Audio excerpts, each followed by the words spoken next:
Alrighty, folks, I wanted to just show you that this is the grocery haul for this week from Kroger. I don't know if I can get back so you can see it all. This is the grand total for this week was $92.82. The only thing they were out of stock was some potatoes, so it's supposed to be a little bit more, but under $100. Again, let's look at what we got here, and I will tell you about all of my decision making, because I'm kind of turning a corner on trying how I'm going to try to think about food for my family. So I'll share that with you guys in just a second. But let me show you what was on sale this week here. We had kind of these summer fruits. We had the peaches, the nectarines. Again, I like to try it out, mix it up here. So we have, this is a, see that? I don't think you can read it. It says, I think, yellow nectarine. This is some sort of a peach here. This is another kind. This is maybe a different kind of nectarine. So keeping it fresh, trying a little. Again, I see a couple of these here. I guess these ones all look okay. But I always check my fruit. If it's got a big old bruise or it's something that really probably shouldn't have been picked up, I do put in that the quality was damaged and ask for a refund on that. It's really easy to do in the Fry's app. Even if it's like, there's just the things where it's like I wouldn't have picked that up.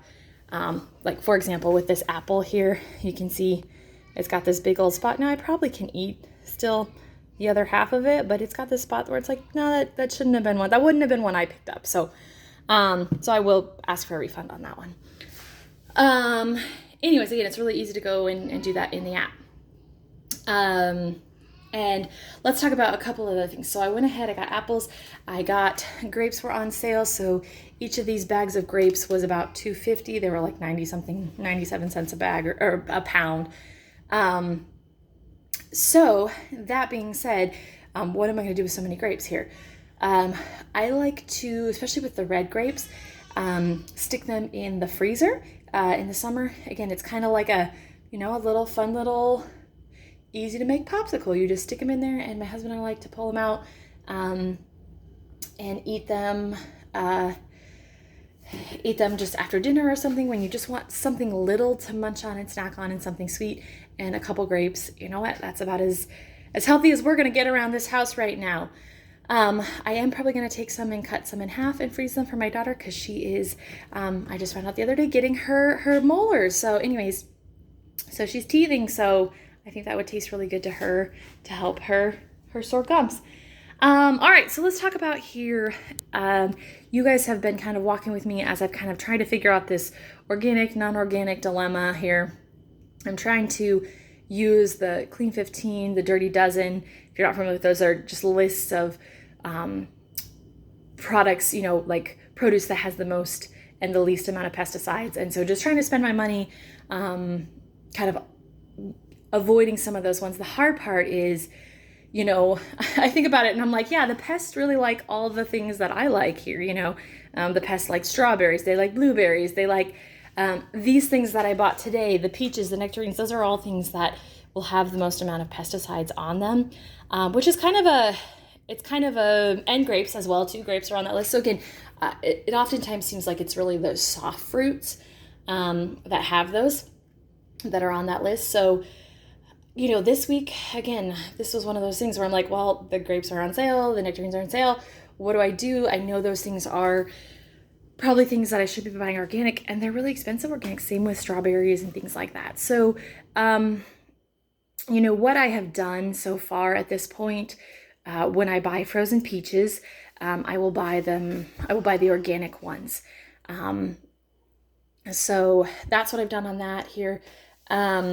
Yeah, I'm not sure. I haven't solved this conundrum on what I'm going to do for those fruits. But again, same with strawberries. Strawberries are on the Dirty Dozen list. And when I buy them frozen, I buy organic. So that's where I've landed right now. Again, yeah, I don't really have a solution to that just yet, but I'm trying to process that and figure out how to still maintain a really good grocery budget and also try to move away from having pesticides. Again, I'm not as concerned about that for me and my husband. I don't think it's good for me and my husband, but I am more concerned about that for my 1-year-old daughter, because again, she has a little growing body that that I think I would assume is probably that harmful chemicals and pesticides and things like that are probably even worse for a little tiny body versus a large body. So, all right, so those are my mom conundrums.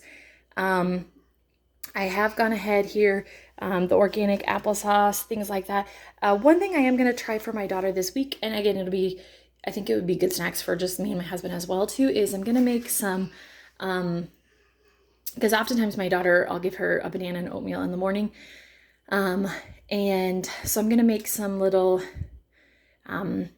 like baked oatmeal in little muffin cups and give that to her in the morning. So I'm like, okay, that's nice. Then, it's ready to go in the morning, or if I want to give it to her as an afternoon snack or something like that, it's ready to go. So I'm going to try that this week. The recipe I saw calls for applesauce, an egg. I think it actually has an apple in there too. So we'll try it. We'll see how it works, see if she likes them. And maybe it will make things a little bit easier. Not that making oatmeal in the morning is that I make it real thick and that way she can eat it, pick it up with her fingers and eat it. It's not that much work, but this would be, again, something that I could do ahead of time. Then it's just ready to go and can be there. All right, what am I going to be eating this week? Another mom conundrum. I was trying to solve the problem. So, my husband will get home from work. He gets home at a very reasonable hour, like, 5:30. So it's not crazy. And we try to put my daughter to bed by like 7. But what I have found, I have always been kind of a stovetop cooker. Like that's kind of been my preferred method of cooking. And what I found with having, a daughter, at least at this age, is when you're doing something and you're focused on that's the time that they really want your attention. You know what I mean? Like you could be with them the rest of the day, but that's the moment that they really want to be with you. And, and I've just found, it's kind of like by the time my husband gets home and I start cooking, he'll be there to watch her and I start cooking.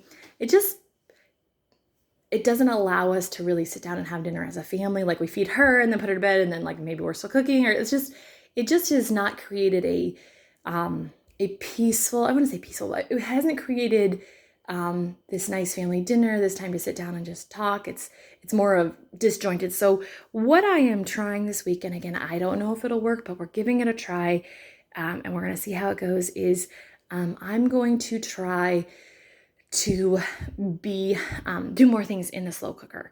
Or I've even asked to borrow an Instapot from a friend of mine, although I do feel like the Instapot seems like it seems like a lot more, there might be more of a learning curve. Slow cooker seems like that's pretty straightforward. I haven't used the slow cooker a ton in the past because usually when I was working, I worked really long days. So I would leave at like 6 a.m, wouldn't get home till like, 6:30 at night or something like that. So it's hard to cook, anything other than maybe like beef or something in the slow cooker for that long time. So, but now I have that flexibility, and that could be something that I could throw in. I could throw a meal in her nap time, or just things that just really simplify that so we can have that dinner time all together as a family. I'm going to give it a try. I'm trying some recipes this week from Fix It and Forget It, the Fix It and Forget It cookbook. So we'll try them out. I'm going to try a Greek chicken. It looks really simple. Again, I'm looking more for just kind of those dump recipes. And then there's one that's like an aromatic chicken that involves like coconut milk and some like cloves and things like that. And so we're going to give those things a try and see how they work and see if that can help kind of reshape our dinner time and help us have the dinner time that we really want to have as a family. And so that is my goal. I'll tell you guys how it's working, and I'll tell you if I find any recipes that are just super easy and delicious and also budget friendly. So this is all I've got for this week, guys. I hope you have a wonderful week and good luck with your shopping here. One last thing I wanted to say is, you notice I've got some pasta over there. This week, pasta was on sale for 99 cents. It is so interesting to watch and kind of evaluate grocery prices in this new economy of the last few years where inflation, the grocery prices have gone up significantly. And to look at, what are the sale prices that you want to really jump on. Pasta was, again, 99 cents this week, which it was funny because a couple years ago, there would be a few times a year where you could find pasta for 50 cents a package. And man, when it was 50 cents a package, I would buy like 20 I'm not even joking. Like I'd buy like 20 packages. But now I have seen 99 cents is a really as cheap as you're likely to get it. Maybe you could get slightly cheaper than that, but that's looking like that's a pretty good sale price at this point in time. If you see it any cheaper than that, definitely jump on pasta. Hope this is helpful to you guys. I wish you the best with feeding your families and trying to be healthy and make healthy choices. And I hope that this can help in some way, shape, or form. And I hope that you have a wonderful, wonderful day and be blessed.